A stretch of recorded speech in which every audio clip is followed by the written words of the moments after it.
Hello YouTube, I hope you are having an amazing Christmas period, and I thought I would sit down now that I've got a little bit of time off work and answer a Q&A that I put up questions about on Instagram about a week ago. I think it was last Friday. So I have picked out the top 5 questions and we're going to go through those today. So I've got them all ready to roll.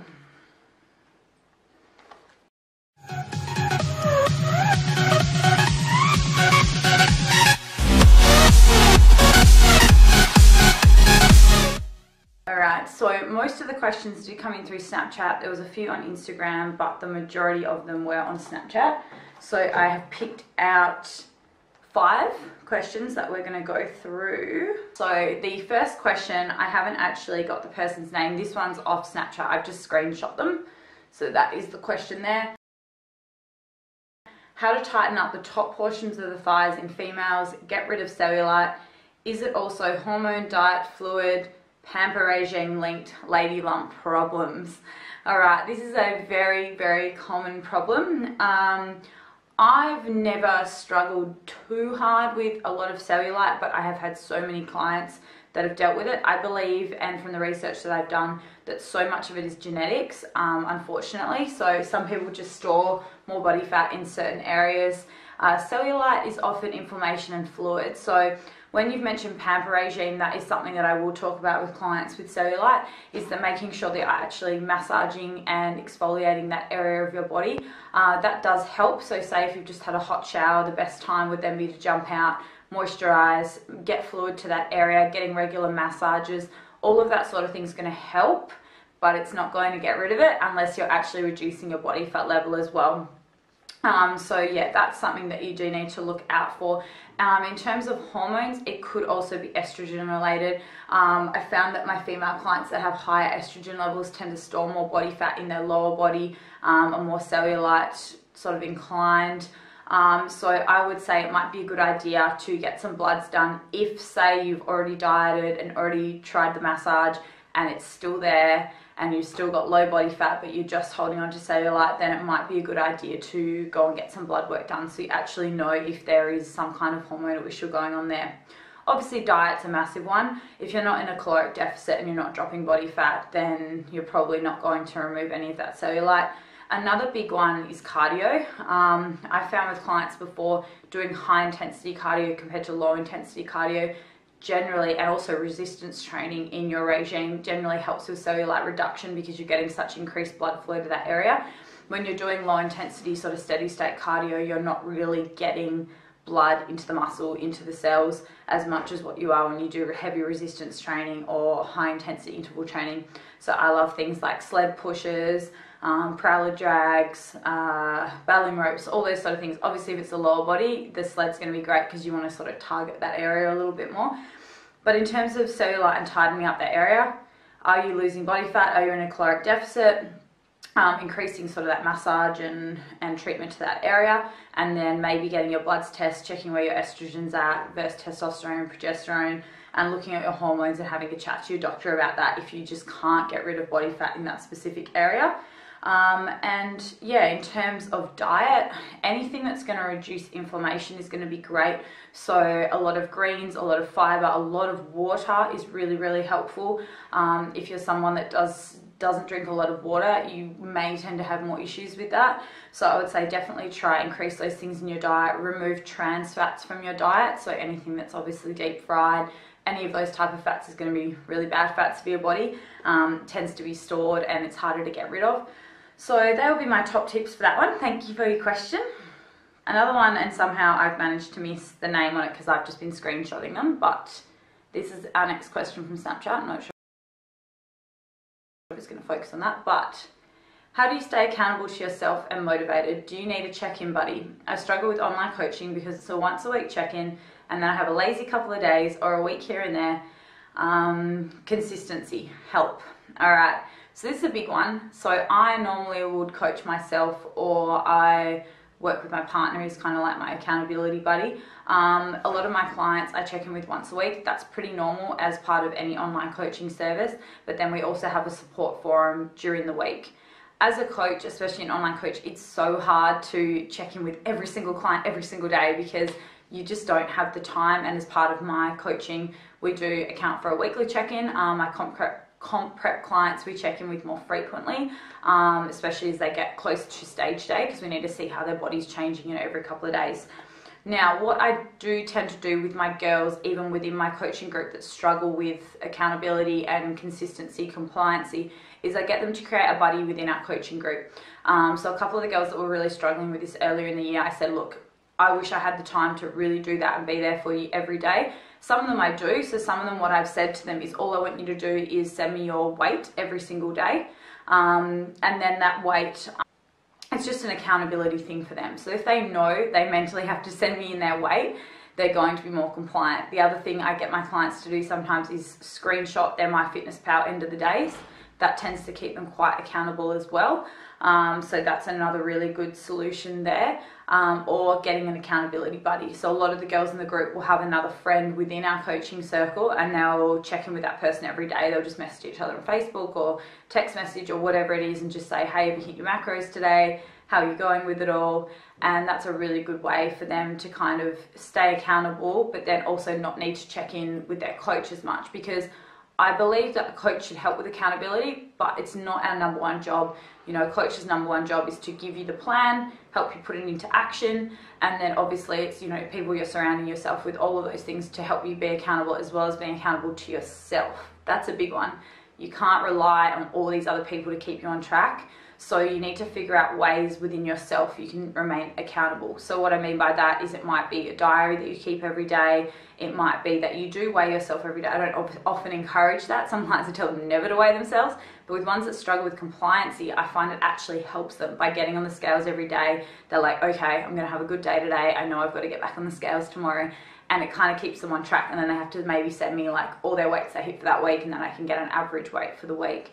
So there's some little tips that help with accountability and compliancy. Another big one is scheduling in your diary. So I have reminders that go off in my phone that say, go get your ass to the gym, eat your meal number 2, have breakfast, you know, all those simple little things, just reminders in my phone throughout the day. Because when you're doing a lot of online coaching, your day really gets away from you. You know, I'll forget and it's been 6 hours and I've been sitting on the computer. So those sort of things do really help with accountability. So thank you so much for your question, and I hope that helped. So my other camera just died. I apologize for that. All right, so the next question we have on the best ways to get into nutrition and workouts when you're recovering from sickness. Been dying with a viral infection and workouts of death right now. Food is all over the place. Yuck. Okay, if you have any type of viral infection, it's going to be so important that you recover your gut health. So gut health is going to be number one. So I would say to my clients, make sure you're taking probiotics, make sure that you're drinking lots of water, lots of greens, lots of fiber, really flush everything out, increase that good gut fauna and fauna again. That's going to be one of the number one things. The other things is take it easy. Don't get back in there and just go hell for leather, because you may not have recovered yet.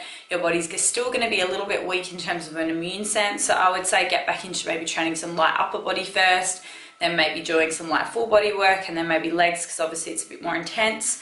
I would avoid doing any high intensity like interval training, Metcon style sessions. If you need to do cardio, keep it low intensity for a couple of weeks, just ease back into it. They're the most important things, and don't put pressure on yourself to rush back into it. Don't put pressure on yourself to be lifting the same numbers you were lifting before you got sick. So just kind of ease back in, knowing that it's just going to take a little bit of time, but you're going to get back there. And one of my other number one things for the immune system is olive leaf extract.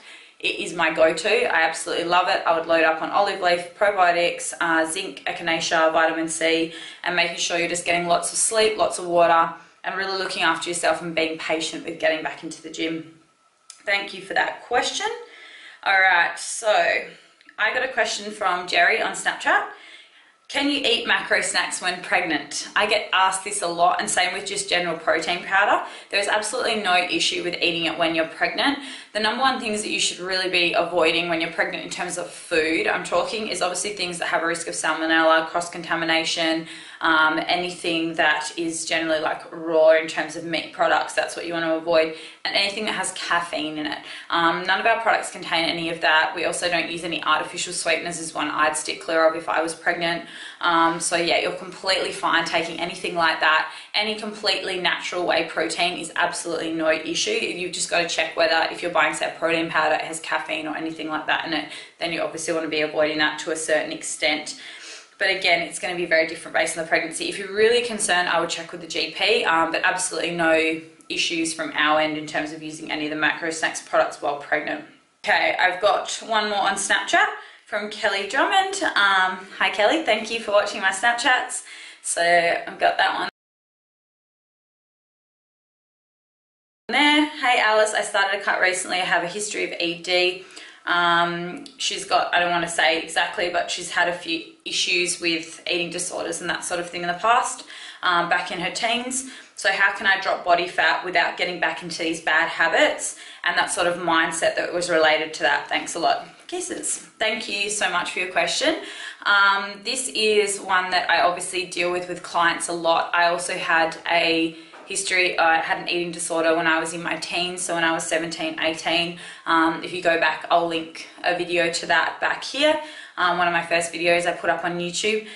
So for me, when I started competing, I was completely fine. Like that was my first time I ever did like a cut or a diet, but I found that post-comp, it actually, because I was on a very extreme diet, the first competition I did, it actually started bringing up that mindset again, and I actually started to struggle with it a little bit again, and thank God I got myself out of it very quickly, started eating properly, and all of that was fine. So what I would say for someone with a history of this, if you're going to start a cut, is make sure that you maybe have an accountability buddy. I'm not sure if you have a coach or something, but someone that you're checking in with to make sure that you're not going too extreme with how much you're dropping your calories, how much you're training, how much you're exercising, that you're not getting too obsessed with it. I've got a few clients that have battled with this and they work with me and they've come out of it amazingly, and I'm always a little bit apprehensive and ask so many questions. So I had one client that came to me who was eating about 700-800 calories. She would have been like 10 kilos underweight. She was scared of eating food, scared of eating, you know, anything, even like tracking lettuce. Like it was just full on. And obviously I'm not a coach that was going to be like, what's wrong with you? Because I've had that past before with it and I understand where she's coming from. You need to be so sensitive to topics like this. So what we did with her was we very slowly increased her calories, so slowly that she wasn't gaining body fat. She was tending to put on a little bit of muscle. So I would probably be doing the same with when you're doing a cut. I'd be going very, very slowly. I'd be taking maybe 50 to 100 calories off a week. I wouldn't be aiming for fast fat loss. I'd be saying, you know, half a kilo a week's fantastic. Even less if you're a small frame, you know, 0.3, 0.5. Focus more on the measurements and the physical changes than the scales. That's also something that's really important with people that have had a history of eating disorders, because usually before you were so fixated on the scales if you had like anorexia or bulimia, whereas if you're dieting and you put on muscle, you're obviously going to be a bit heavier, which can be a bit daunting as well. So yeah, no extremes. I would definitely recommend flexible dieting. If you're doing a meal plan, you're going to find it so much harder. You're going to get stressed out in social situations. Anyone for me that's had a history of eating issues, I definitely put on more flexible dieting patterns, because you're still able to be social, you're still able to relax a little bit. It's not too full on, but you still get the same results, if not better, in my opinion.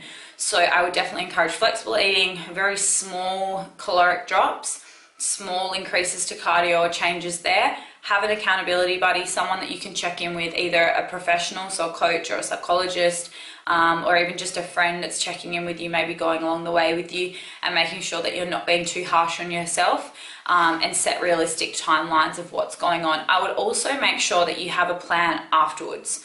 That's something that a lot of people forget. So make sure that afterwards, what's your goal? Is your goal to maintain this and slowly reverse diet? Or is your goal to start building muscle? Whatever it may be, make sure that there's a plan in place, and that you again have a professional to help you with that, or you've got a plan that you've set yourself. I'm not sure in terms of your education, but all of that, that's really, really important, because often the dietary phase isn't too bad, it's the aftermath.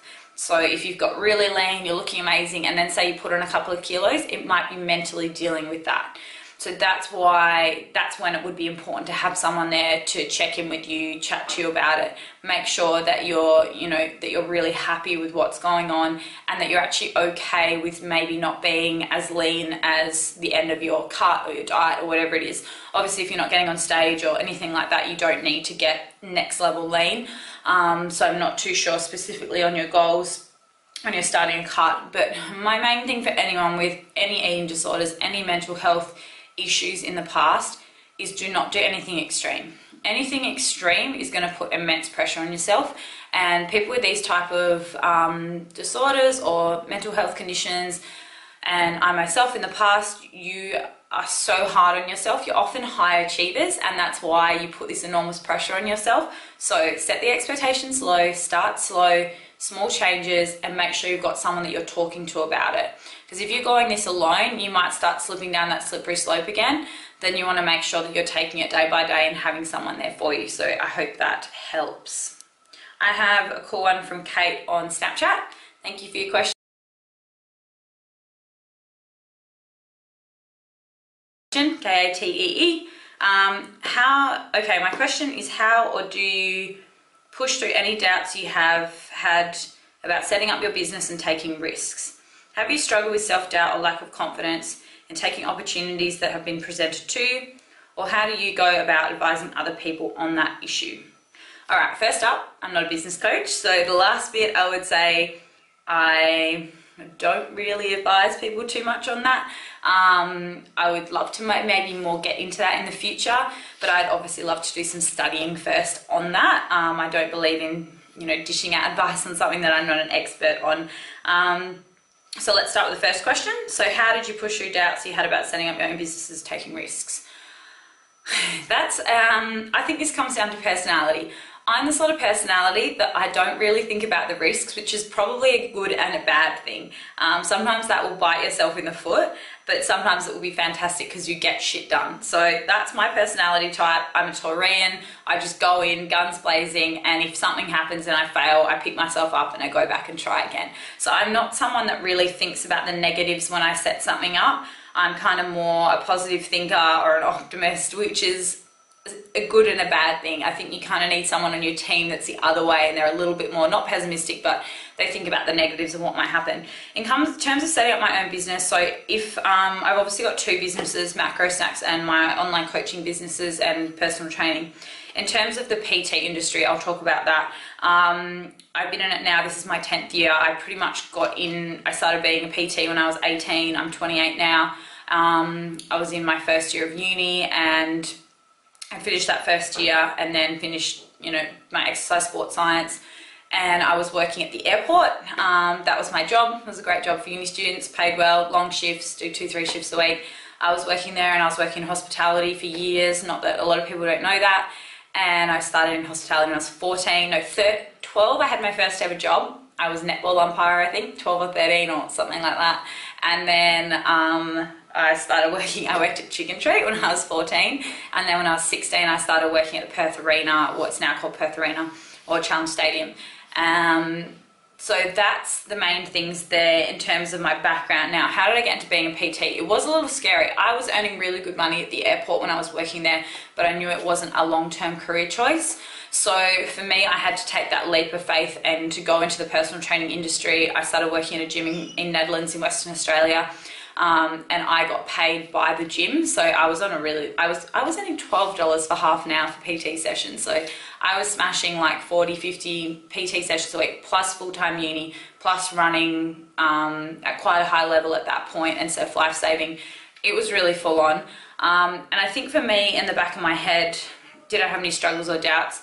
The biggest struggles and doubts were just that the constant burnout that did happen in the first few years and is still going on.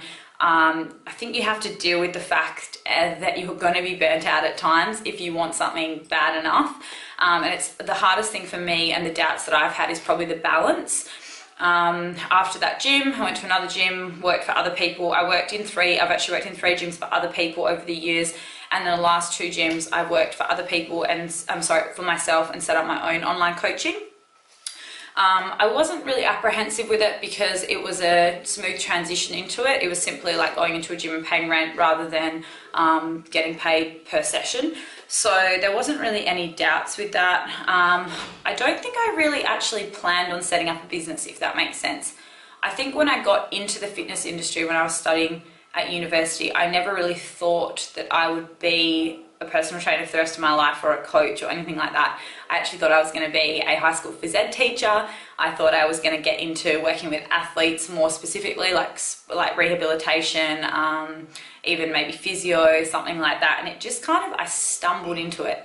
And then from there, I just realized when I did prac for uni, how much I hated working with people that didn't want to be helped. So I mean, like clinical prac studies, in hospitals, aged care, and I know that sounds horrible, that, it's not that I didn't enjoy it, but I knew it wasn't for me. I wanted clients to come to me that were self-motivated, so that was probably a big reason why I started my own business and started taking it seriously. I probably wasn't taking personal training seriously the first few years, and then the last couple of years I've really stepped up and realized that this could be a career. And that's probably one of the biggest doubts is, can I actually make enough money to be a coach and to support a family and to do all that through online coaching and personal training? And reason being that I backed off from the personal training and now I only do about 10 sessions a week is that you get burnt out. So my goal was to build that up, build my name, build exposure in the industry, build my online content, membership site, all of that, so that my clients had resources, so that I could work a bit more from home, be a bit more flexible with my hours. And now I really love the lifestyle that I've created, but that's taken years to build. So I think the doubts is that obviously the doubt is financial. Is it going to work? Is it going to happen? And for me, it was like, oh, I'm just passionate because I'm doing something that I love. If I fail, then I'm going to have to figure out something else I'm going to do. But I'm not really someone that thinks about the negatives. So I would say try to push the negatives aside. Obviously, you need to weigh up some pros and cons when you're getting into something. But if you think that you can do something, just fucking do it. Like, I really don't think that if you're passionate about something enough and you don't have many doubts, then you're going to be successful. I think that the more you can remain positive and the more that you can keep pushing forward, the more chances you're going to have of being successful. I think the people that have all these doubts and fears in their mind are the people that really struggle to achieve anything in life. So yeah, I set up Macro Snacks, another business, a couple of years ago, kind of just happened, and now it's a full-on business. So again, that was something that I didn't really think that deeply into. I was just like, let's just start, see where it goes. Created it organically, and now it's a booming food company. So I think, of course, we struggle with self-doubt. I've had days where I remember I used to do like 50 PT sessions. I started failing a few units at uni because I was so exhausted. I was starting to get into competing. Everything was going on. And I was like, oh my God, I can't keep up with this. I'm just so exhausted and so run down. And that might happen for, I don't know, 24 hours and then get a good sleep. Think about the future. Always looking into the future is going to keep you in such a positive mindset. Surrounding yourself with really positive and motivational people is another big one. I probably cut a fair few people out of my life that were probably a bit negative or didn't understand what I was trying to do. I don't really resent people at all if they don't understand it, but I need them to support it. I think that's the big difference. Like, a lot of my friends aren't in the fitness industry, but they support what I do. I've got best friends who are lawyers and, run beauty companies and all these different things, but they understand it and they're supportive of me and I'm supportive of them and what they do. Okay, so do you have any advice for other people on this issue? So my advice is be confident in what you're doing. Have a long-term plan. That's a big one. Make sure that you're positive in your mindset of what you want to achieve. Make sure that you're doing it because you're passionate about it, not financial. You need to think about the financials, but you need to more be doing it for the right reasons to start, so that people can show that you're genuinely passionate about it. So I hope that helps all my ramblings. All right, so the last question from Instagram is _drama_llama. Thank you for your question. How do you know when to increase your macros and calories at the right time to use as fuel and not put on weight, fat, not muscle? How do you know when it will benefit your training? All right, so that is a really big one in terms of questions. I'm not going to go into too much detail about it. How do you know when to increase your macros at the right time is going to depend 100% on your goals. So I don't know what your goals are. And obviously you're saying your goal is to fuel and not put on weight fat, not muscle. I'm a little bit confused by that question. Use as fuel and not put on weight. Okay, so not put on weight fat, I'm guessing you mean, and maybe gain some muscle. Okay, so the biggest one there is I would be increasing your calories slowly. I would be weighing yourself and monitoring yourself, as well as taking photos, maybe doing skin folds or body fat or something like that with someone. It's not essential, but I think you just need to take a look at how you feel. So how do you know when you're going to increase your calories to fuel yourself for a workout? And to have a benefit for its training. So if you're, say, talking about like powerlifting or heavyweight training, and you're trying to get your lifts up and your strength up, and you're wanting to increase your calories to give you extra energy, then I would say what you'd be wanting to do is maybe time some more of your nutrients around your workout if you're not wanting to gain fat. So that might mean pushing in some extra carbs post-workout, pre-workout, even intra-workout is a really good way of doing things. Again, I would just be increasing calories slowly and seeing how you respond. I do a few different things with my clients, like I manipulate high and low days, things like that, if they're trying to fuel themselves for a workout but not gain fat. So it might be on their 2 heavier sessions, so it might be like their squat and deadlift day. They eat a bit higher calories on that day to fuel that session. They're going to expend more energy. And then maybe on their rest days or just their upper body days or a pull day or something like that, it might be on a bit less calories. So there are so many different ways you can manipulate it. The biggest thing is trial something, check in, so weigh, measure yourself, do all that, assess your energy levels, assess your performance. Is your strength going up? If your strength isn't going up and you're feeling tired and you're dropping weight, then you know that's a good time to increase your calories, because that's obviously not the goal. If your weight's going up a little bit, your strength's going up, you're feeling great, then you're probably at a good point and you can kind of hold there again until maybe you get a lull in performance or all those sort of things. So I hope that helps. That is all the questions, and the winner of the prize, I'm going to actually give it to that last question. So not _another_drama_llama on Instagram. You are the winner. So if you send me an email on the email below, can you email me letting me know that you're the Instagram winner, and even a screenshot of your question and your mailing address, and I'll be sending out the prize pack this week sometime, which is exciting. And thank you so much for all the questions. I hope they helped. I love doing Q&As because at least I know what content you guys are after. So if you do want to hear another Q&A, then leave some more comments, leave some feedback in the box below, and I'll be sure to answer all your questions in the next one. Have an amazing Boxing Day. It is today here when I'm filming this. I'll probably upload it tomorrow though. And the rest of the Christmas period and the New Year period. And my membership site, which is really exciting, will be launching in January. So stay tuned for that on aliceround.com. If you like this video, give it a thumbs up, hit that subscribe button so that I can grow my channel, and thank you for watching.